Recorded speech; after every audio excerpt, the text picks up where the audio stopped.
When the sun goes down, the stars come out. From deep in the heart of Texas, it's The Star at Night. Coming to you from the Cowboys facility at The Star in Frisco. With your hosts, Kelsey Charles and David Hellman.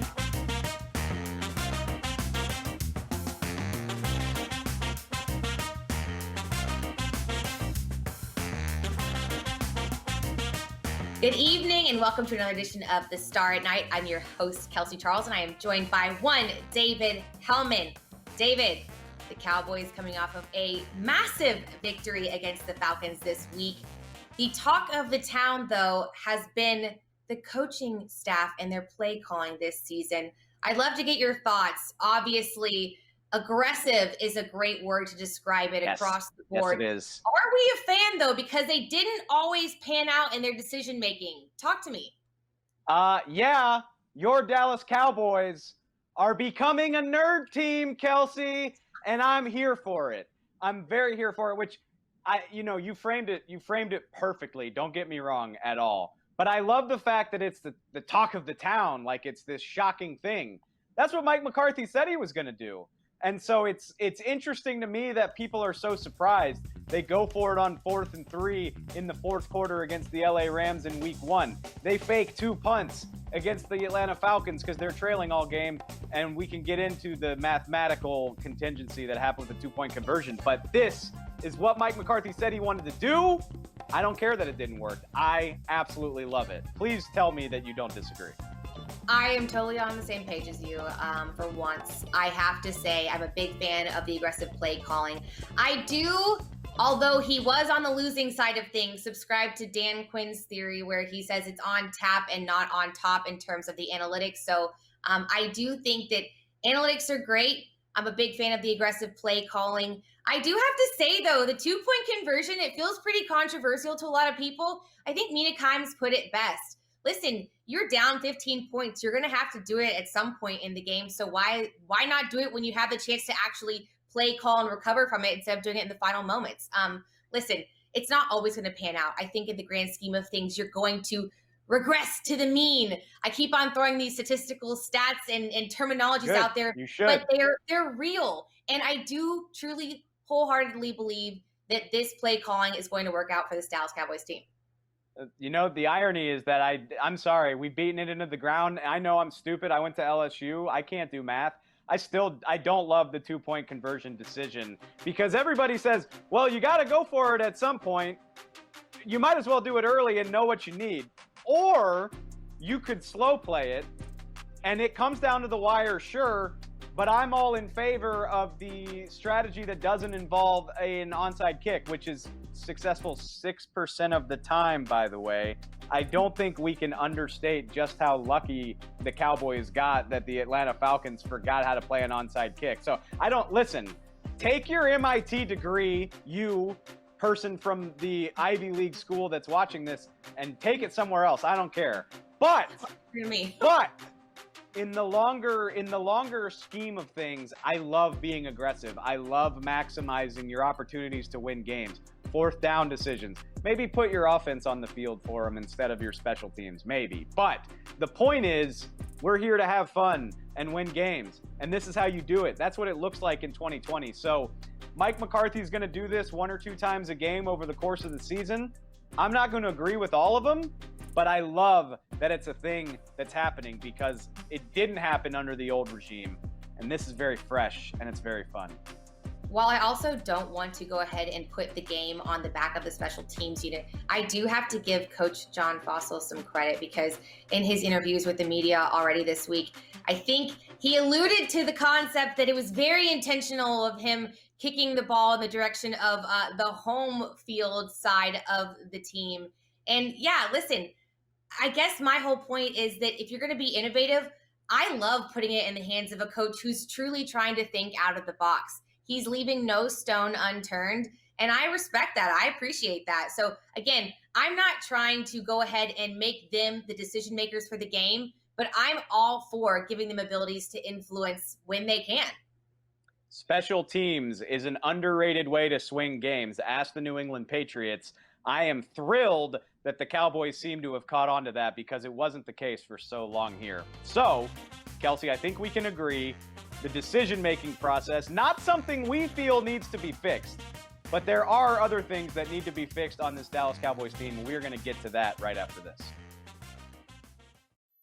Hi guys, Mickey Spagnola here, and if you want the best analysis on the Dallas Cowboys during the season, join us every day during the week on mickshots. We come on at 1:30 on DallasCowboys.com and all the other Dallas Cowboy platforms. I'm on there every day along with Bill Jones and former Cowboys cornerback Everson Walls, who gives us a unique perspective on the team, having played this game and having led this team in interceptions for several years. So don't forget, it's Mick Shots daily, 1:30 on DallasCowboys.com.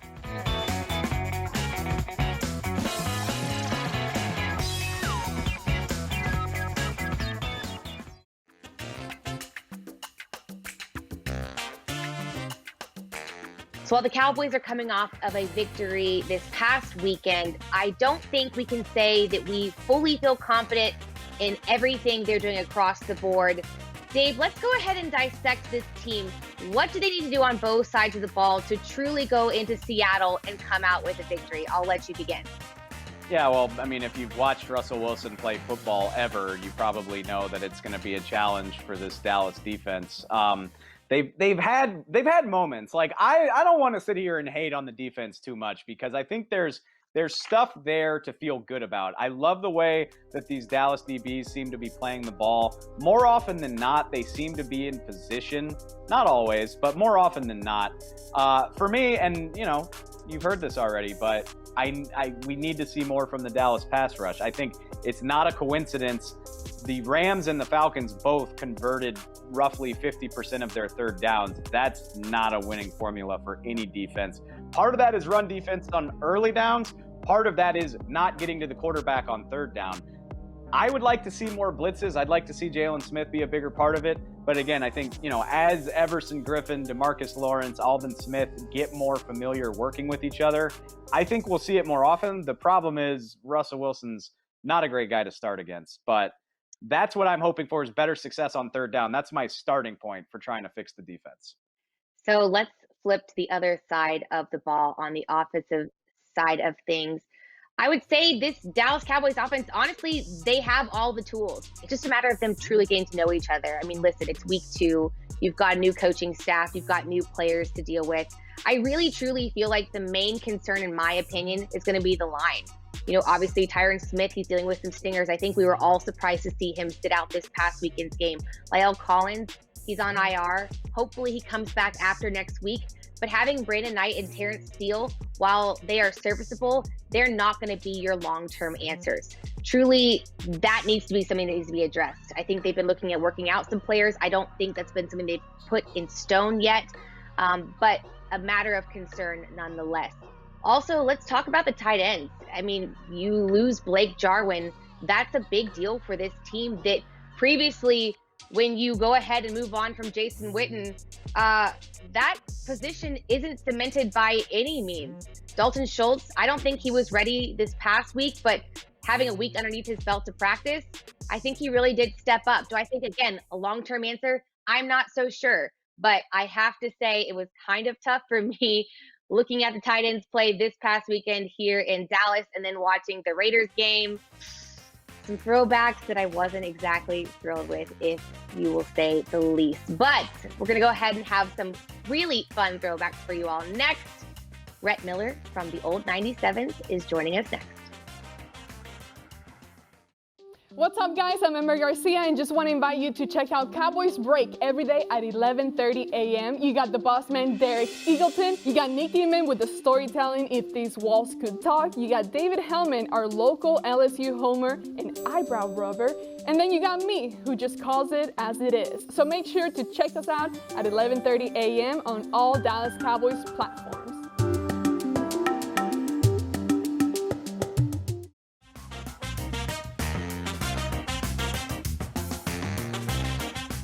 Joining us now, we have a very special guest. If you are any sort of Dallas fan, I'm sure you are more than familiar with him, but Rhett Miller of the Old 97s. Rhett, hello. Hi, you guys. How are y'all doing? I love you came dressed so prepared for this interview. I love it so much. The old school Staubach. That's right. The bad luck blue, but we don't need to be lucky. We got talent, right? I just love that you're superstitious. It makes you a true Dallas fan, so I respect it. But I want to jump right in. You're dressed appropriately, like Dave said, number 12. So I have to think that it might be a little symbolic. Correct me if I'm wrong, but you all just released your 12th studio album. On the cover, none other than Roger Staubach himself. Go ahead and give us the explanation. Talk to us. Is there a symbolism there in why he is the lead imagery for this latest release? Man, Roger Staubach, as a kid growing up in Texas, was my hero. And when I figured out that the name for the album should be 12th, it kind of came to me in a dream. And I had a vision of what the album cover should look like. And it was Roger the Dodger in midair throwing a pass with his trademark sort of levitation style of passing. And the fact that we were able to get Roger Staubach to sign off, to get the Cowboys to sign off, to get the NFL's permission, that we were able to get the photographer Neil Leifert's permission, this famous old photographer, it was a real coup. And I just can't even believe how lucky we are. But for me as a kid, 7th generation Texan, I grew up listening to Brad Sham calling the games on the radio. I grew up, living and dying by every single Cowboys result. And Roger was number one for me. So, and the fact that I've gotten to meet him and get to know him some over the last few years, he's the kind of guy you want to be your hero, because he's a good man. He's a good person. He's really humble. He's really funny. I think a lot of people have the impression of him that he's kind of uptight just because he's been married forever. He's got a bunch of kids. But he's not. He's like this really funny, snarky guy. At one point I looked over and we were at a game and Tony Romo was finally beating the Giants. And I looked over and Roger Staubach was standing next to my son Max, who at the time was about 10 years old. And Roger was explaining to Max, he goes, "Man, I'm really glad Tony's finally getting a W against the Giants. I was 11-1 against the Giants." And I'm like, oh my God, Roger Staubach is bragging to my kid about his record versus the Giants. That was the best. That's amazing. I'm curious, Rhett, because if you live in and around DFW, you've got to be familiar with the old 97s. Y'all are one of the biggest bands that's come out of this city. But you have a national fan base. I think as a kid, the first time I heard of y'all was on the show Scrubs. Y'all had a song that played on an episode of Scrubs. And so I'm wondering, has it been weird with all your fans all over the country to have Roger Staubach on the cover, kind of blending that Dallas tradition with, the fact that y'all are much bigger than the city of Dallas, I guess? Well, a lot of things we've done over the years have been kind of a love letter to the city of Dallas. Like, I really love to throw Dallas and the environs of North Texas into the lyrics and the songs. The fact that we're still based out of Dallas is it's a big part of who we are.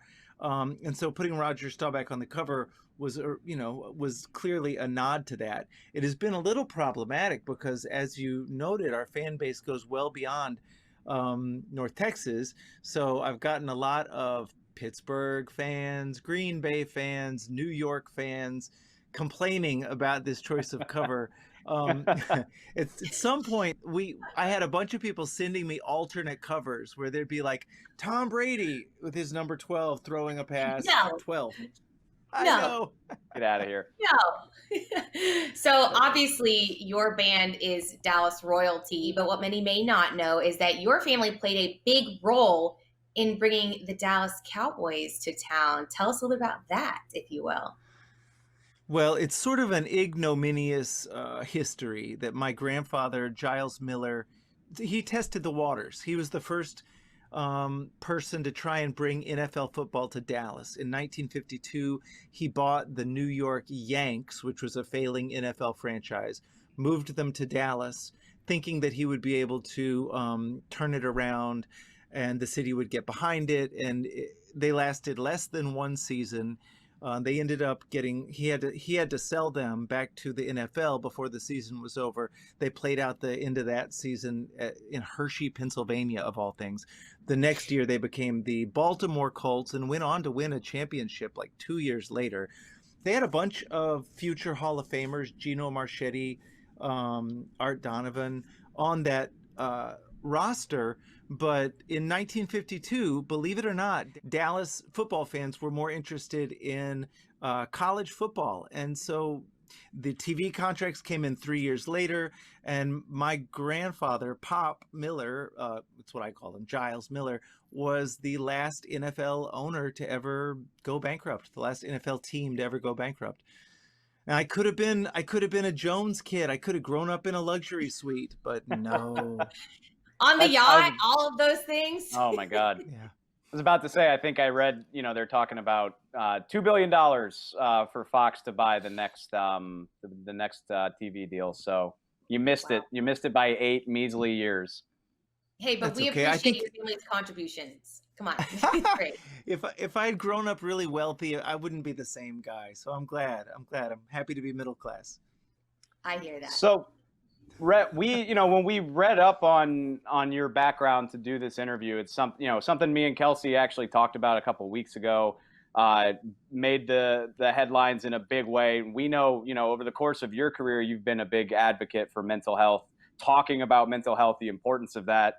And obviously Dak Prescott like I said, he made headlines in a big way for talking about his own struggles with anxiety, depression during COVID-19 quarantine, and obviously through the loss of his brother. I'm just curious, as somebody who talks about it in his own way, and you talked about what the Cowboys quarterback meant to you as a kid. What does that say to you to see, the quarterback of the Dallas Cowboys talking about stuff like this? Boy, I gotta say, Dakota Rain Prescott he's everything you want out of a Dallas Cowboys quarterback, right? He works so hard. He's just such a good dude. From what I can tell, I was really moved by the fact that he came out and opened up about his own struggles with depression. I think the worst part about sort of the modern mental illness crisis is the stigma. And so to destigmatize it, to come out, talk about it, be open about it, I think that's really beautiful. I think it's so admirable. I was really glad he did it. When people piled on him about it, I thought, you guys, this is the problem. So yeah, I'm proud of him for doing that. I'm so grateful to him.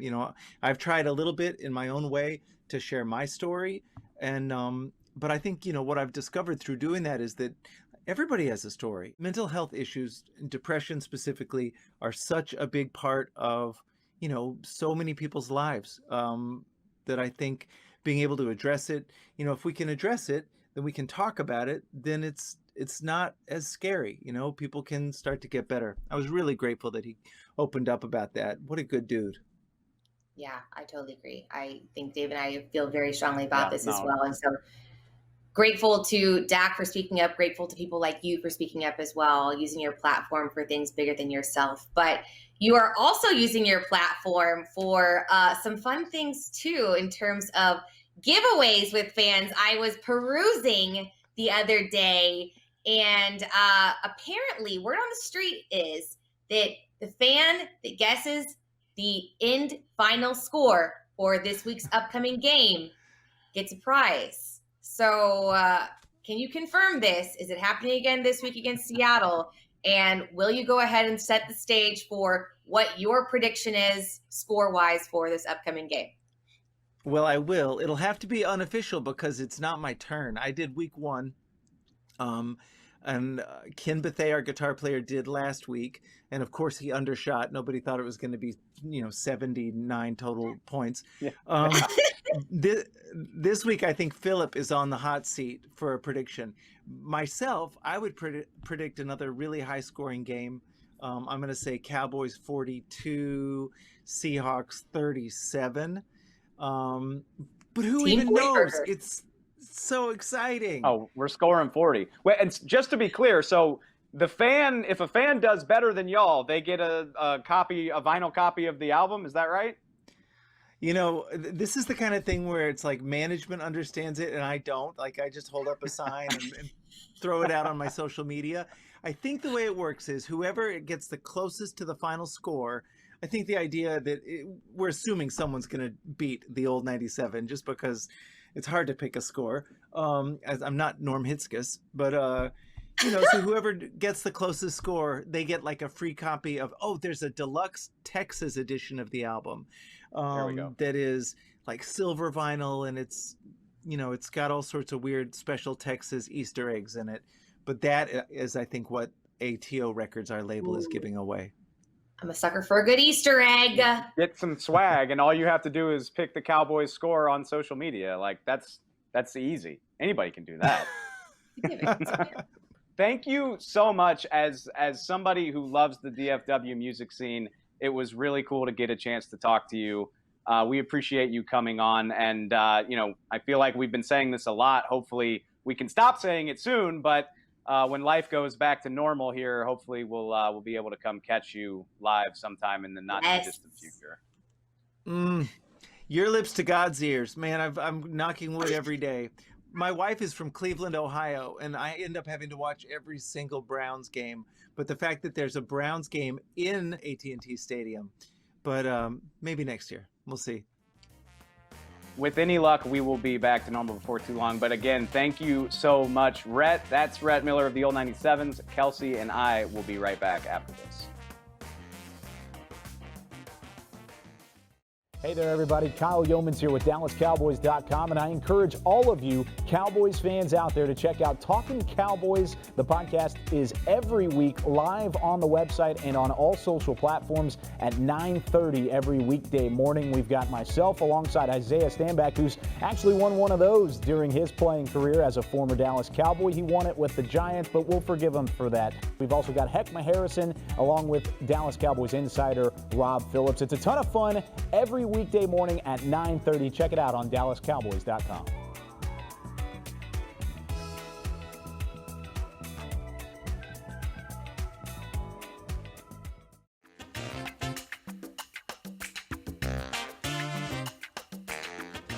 Welcome back to The Star at Night with Dave Hellman and Kelsey Charles. You guess who's who. I don't care. We would never condone gambling here on The Star at Night. We are not about those vices, but can't help but think about how to apply gambling logic to this upcoming Seattle-Dallas matchup, because I have a feeling there's going to be a lot of numbers. When there's a lot of numbers, it helps to break them all down. So we're going to play a little game of over or under. I think you can figure it out. So Kelsey, I'm just going to throw it at you right off the bat. Okay, bring it. Cowboys, Seahawks. Zeke is off to an amazing start. We go on over, under. Zeke Elliott, 99.5 rushing yards in Seattle this weekend. All right, so we all know the Seattle defense is not the defense of years past. Going into week 3, they are the number 2 ranked rushing defense. Granted, they had a few games that may have skewed that statistic, but they are only allowing 69.5 yards thus far. But they are going against one of the top rushers in the league. I feel good about his odds. I'm going to go ahead and take the over on this one. Let Dak cook. Let Dak cook. Throw the ball. Throw the ball. That's the key to success. The Seahawks aren't good. Under. The Seahawks secondary is not good. Go way under. All right, speaking of airing it out, this is terrifying. Russell Wilson, passing touchdowns, 3.5, over or under. I'm going over. The guy's got 9 through 2 games. Sorry, Dallas, I haven't seen anything from your secondary that suggests that you can keep him under. I'm going over. Yeah, I'm with you, Dave. Listen, he's the MVP candidate thus far, in my opinion. He has done nothing but go off in these last 2 weeks. 5 touchdowns alone against the Patriots. That's no small feat. Give me the over, unfortunately, in this situation. All right, Cowboys defense, over, under, half a turnover. Dave. This goes back to what we just said, under. I mean, they've gotten their hands on some balls, but I need to see more of it. I know Cheeto had a pick in week 1, but I got to see more of it. They're playing Russ. I can't do it. I gotta go under. I'm going to go ahead and take the under 2. Listen, I just don't think that they're Where's there our- yet in that regard. Where's our faith? Where's our faith in the Dallas defense? I'm sorry. I show love me you guy. guys. Don't take I'm it a show me personally. All right, Seattle defense. Let's switch gears here. Over under 1.5 sacks. Where do you stand on this, my friend? They are not going to sack him. They are not going to sack Dak Prescott. For all the complaining we do about the Dallas pass rush, Seahawks are just as bad at rushing the passer. They're not going to get him. 0 sacks. Yeah. I'm with you on that. 32nd ranked defense. Listen, Jamal Adams, he's not playing on the upfront of that defensive line, so I'm not concerned, if you will. Give me the over. Last but most certainly not least, CeeDee Lamb, half a touchdown. Are you going to give him the ball in the end zone? David? Yes, put him in. He hasn't caught one. Honestly, Dak's barely thrown any touchdowns. We need more. He's going to get 2. He's gonna I'm get here 2. for it. CeeDee Lamb for 2 touchdowns, guys. That's not the only entertaining thing you can expect if you've been following the Seafoam saga. We have news for you. Stay with us.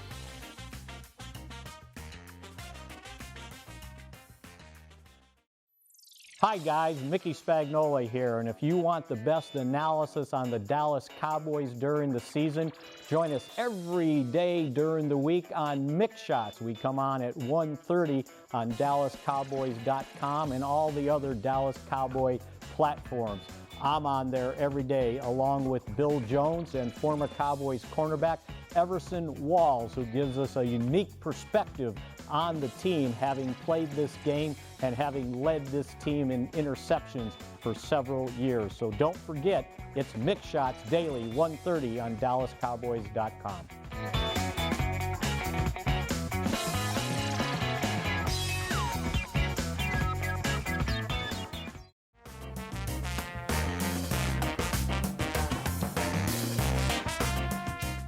So you all may know David Hellman as my co-host here on The Star at Night, but what you may not know about him is he is one of the largest Seafoam apologists there is. And unfortunately, David, I have some horrible breaking news for you. Your eyes were indeed not deceiving you this weekend. The Dallas Cowboys have changed their pant color. We got word today that indeed the dye lot is going back to the color of 2012. So the end of Seafoam green as you know it. Thoughts? Am I devastated? Or was this all an elaborate ploy by me to put this on the Cowboys' radar so they would change the pants? Because it's blue now. It's an aqua icy blue. It looks great. No, I can't keep it up. I'm devastated. I love the green pants. I was holding out hope for a Seafoam color rush on Thanksgiving. I guess we're not going to get it, but that's fine. R.I.P. The uniforms still bang. And until next time, we'll catch y'all later.